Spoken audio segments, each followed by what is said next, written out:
Super cup কিন্তু এবার বন্ধ হয়ে গেল। হ্যাঁ, তোমরা ঠিকই শুনছো, সুপার কাপ কিন্তু 1 মাসের জন্য বন্ধ হয়ে গেল, কারণ আজকে গ্রুপ স্টেজের শেষ ম্যাচ হয়ে গেছে। তো নমস্কার বন্ধুরা, welcome to ST unique sports. তো এই ভিডিওটা হতে চলেছে সুপার কাপ নিয়ে, যেখানে সুপার কাপের কিন্তু আমরা 4টে সেমিফাইনালিস্ট দলকে পেয়ে গেলাম। 1 মাসের জন্য সুপার কাপ বন্ধ হয়ে গেল। কোন দল কবে কখন ম্যাচ রয়েছে, কাদের বিরুদ্ধে খেলবে, সমস্তটা নিয়েই আলোচনা রয়েছে এই ভিডিওতে। খুবই ইন্টারেস্টিং ভিডিও হবে, শুরু থেকে শেষ পর্যন্ত দেখো। আর ভিডিও ভালো লাগলে সকলে একটু লাইক শেয়ার করে দিও। আর যারা চ্যানেলে প্রথমবারের জন্য এসেছো, মনে করে চ্যানেলটাকে সাবস্ক্রাইব করে নিও, তাহলে প্রিয় দলের খেলার সমস্ত আপডেট তোমরা এখানে পেয়ে যাবে। তো চলো আর দেরি না করে ভিডিও শুরু করা যাক। তো সুপার কাপের কিন্তু গ্রুপ স্টেজের আজকে ম্যাচ খেলা শেষ। 4টে গ্রুপে যতগুলো ম্যাচ ছিল সব ম্যাচ কমপ্লিট। আমরা 4টে সেমিফাইনালিস্ট দলকে পেয়ে গেছি। এবার কিন্তু 1 মাস আর তোমরা সুপার কাপ দেখতে পাবে না। হ্যাঁ, তোমরা ঠিকই শুনছো, 1 মাস সুপার কাপ হবে না, কারণ গ্রুপ স্টেজের ম্যাচ হয়ে গেছে। সেমিফাইনাল এবং ফাইনাল ম্যাচটা ডিসেম্বরে হবে। 4 তারিখে সেমিফাইনালের ডবল হেডার ম্যাচ রয়েছে এবং 7 তারিখে ফাইনাল রয়েছে। তো এই যে সুপার কাপটা চলছিল, আর তো দেখতে গেলে 3টে ম্যাচ করে দেওয়া যেত। এমন কিছু অসুবিধা 3টে ম্যাচের জন্য হতো না।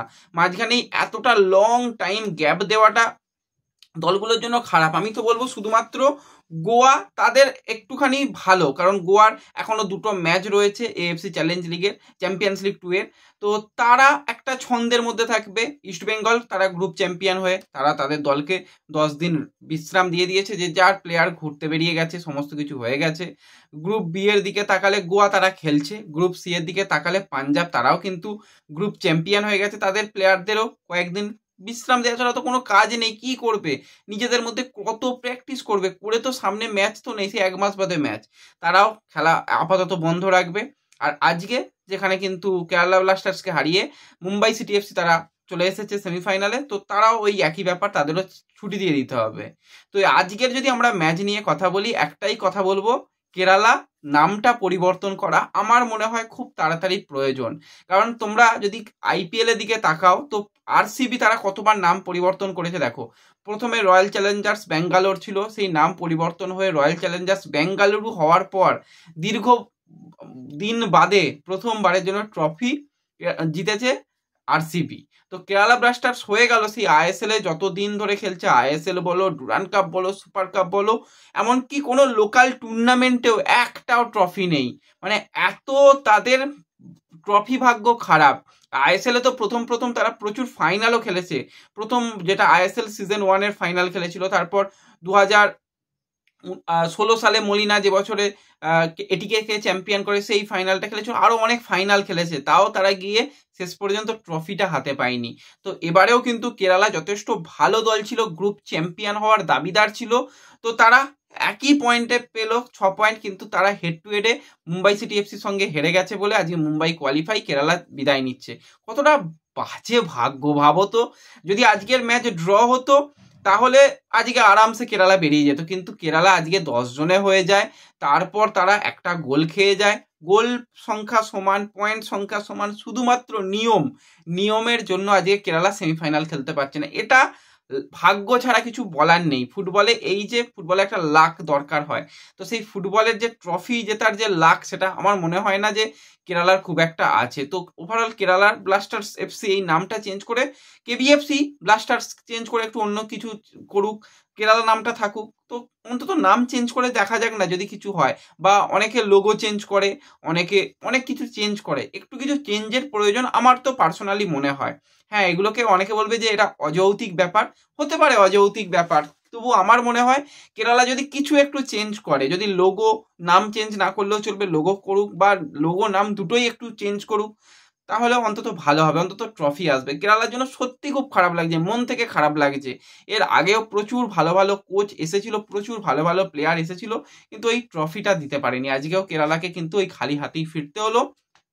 পিটার ক্র্যাটকি আজকে কিন্তু 1-0 গোলে মুম্বাই সিটি এফসিকে জিতিয়ে দিয়ে তারা চলে গেল সেমিফাইনালে। আমরা সেমিফাইনালিস্ট 4টি দল পেয়ে গেলাম। গ্রুপ এ থেকে group champion East Bengal, group B থেকে group champion FC Goa, group C থেকে গ্রুপ চ্যাম্পিয়ন পাঞ্জাব এবং গ্রুপ ডি থেকে group champion Mumbai City FC. তো সেমিফাইনাল 1 রয়েছে 4 ডিসেম্বর, যেই ম্যাচটা বিকেল 4:30 থেকে হবে, যেখানে ইস্ট বেঙ্গল তারা মুখোমুখি হবে পাঞ্জাব এফসির সঙ্গে। সেমিফাইনাল 1 ফতোরদা স্টেডিয়ামেই খেলা কিন্তু হবে, এবং ওই একই দিন কয়েক ঘন্টা বাদেই আরও একটা সেমিফাইনাল হবে, অর্থাৎ 4 ডিসেম্বর সন্ধ্যা 7:30 থেকে এফসি গোয়া তারা কিন্তু ফতোরদা স্টেডিয়ামে মুখোমুখি হবে মুম্বাই সিটি এফসির সঙ্গে।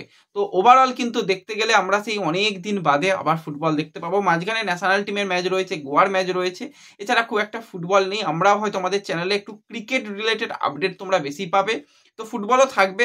অনেক আপডেট আমার কাছেও পেন্ডিং পড়ে রয়েছে, বেশ কিছু দলকে নিয়ে আপডেট, বেশ কিছু দলের প্লেইং 11 নিয়েও খুব তাড়াতাড়ি আমরা আপডেটগুলো শেয়ার করব।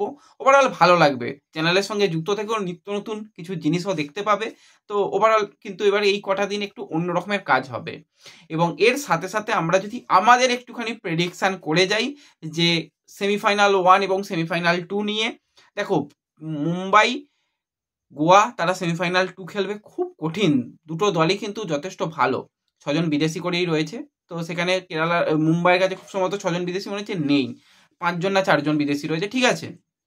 আমরা যদি ইস্ট বেঙ্গল এবং পাঞ্জাব ম্যাচের দিকে তাকাই, অন পেপার ইস্ট বেঙ্গল একটু এগিয়ে থাকবে যদি প্লেয়াররা ভালো খেলতে পারে। ফুটবলের লাক যদি ইস্ট বেঙ্গলের থাকে, কারণ খুব যে লাক ইস্ট বেঙ্গল নিয়ে আসছে সেরকমটা নয়। টুর্নামেন্টের প্রথমেই আমরা দেখেছি ডুরান্ড কাপের সেমিফাইনাল থেকে হার, টুর্নামেন্টের দ্বিতীয় টুর্নামেন্ট সেটা কিন্তু আইএফএ শিল্ড, সেটা ফাইনালে গিয়ে শেষ পর্যন্ত ট্রাইবেকারে হার। এবার কিন্তু একদম আর কিছু পিছন ফিরে তাকানোর মতন কিছু নেই। তো সেক্ষেত্রে এই টুর্নামেন্টের ফাইনালিস্ট হিসাবে আমি ইস্ট বেঙ্গলকে পার্সোনালি আমি দেখতে চাই। যদি ভালো ফুটবল খেলে, ভালো লাগ যায়, তো একদিক থেকে ইস্ট বেঙ্গল তারা যদি ফাইনালে ওঠে তো ভালো, মানে এটা একটা মন থেকে চাওয়া। আর অপর দিকে গোয়া যেরকম খেলছে, এবং গোয়া যথেষ্ট ভালো খেলছে, মুম্বাইও খুব ভালো দল, হয়তো গোয়া কিছুটা এগিয়ে, কিন্তু ফুটবলে যে কোনো কিছুই ঘটতে পারে। তো গোয়া যদি অপর দিক থেকে ওঠে, তো দুটো দল যারা কিন্তু লাস্ট দুটো সিজনে সুপার কাপ জিতেছে, আগের সিজন মানে এই সিজনের প্রথম দিকেই সুপার কাপ হয়েছিল, সেখানে গোয়া জিতেছিল, তার আগের সিজনে ইস্ট বেঙ্গল জিতেছিল। তো গোয়া এবং ইস্ট বেঙ্গল যদি শেষ পর্যন্ত ফাইনালে মুখোমুখি হয়, একটা ড্রিম ফাইনাল হবে, সেটুকু বুঝতে পারছি। তো দেখা যাক কি হয়, এখনো হাতে অনেকটা সময় বাকি রয়েছে, অনেক কিছু হবে এর মধ্যে। বেশ কিছু নতুন নতুন পজিটিভ আপডেটও তোমরা পাবে, বেশ কিছু ট্রান্সফার রিলেটেড আপডেট পাবে। তো ওভারঅল এই দুটো দল আমার মনে হচ্ছে ফাইনাল খেললে খুব খারাপ হবে না। হ্যাঁ, আমি পিছিয়ে রাখছি না কোনোভাবেই পাঞ্জাবে, বা পিছিয়ে রাখছি না কোনোভাবেই মুম্বাইকে যে তারা কিছু পারবে না, তারাও ভালো ফাইট দেবে। কিন্তু আমি আমার দিক থেকে পার্সোনালি এটা চাই যে একদিক থেকে ইস্ট বেঙ্গল যদি ফাইনালে ওঠে, ইস্ট বেঙ্গলও তো ট্রফি, ইস্ট বেঙ্গলের লাক খুবই খারাপ, ভালো হবে। অপর দিক থেকে গোয়াও ডিফেন্ডিং চ্যাম্পিয়ন, তারাও যদি ফাইনালে উঠে ট্রফি জেতার চেষ্টা করে, তো ওভারঅল একটা ভালো ম্যাচ হবে। দেখা যাক তারপর কি হয় না হয়, সেই দিকে নজর থাকবে। এই ভিডিওতে এই আপডেটগুলোই শেয়ার করার ছিল। ভিডিও ভালো লাগলে লাইক শেয়ার করে দিও। দেখা হবে পরবর্তী ভিডিওতে। ধন্যবাদ।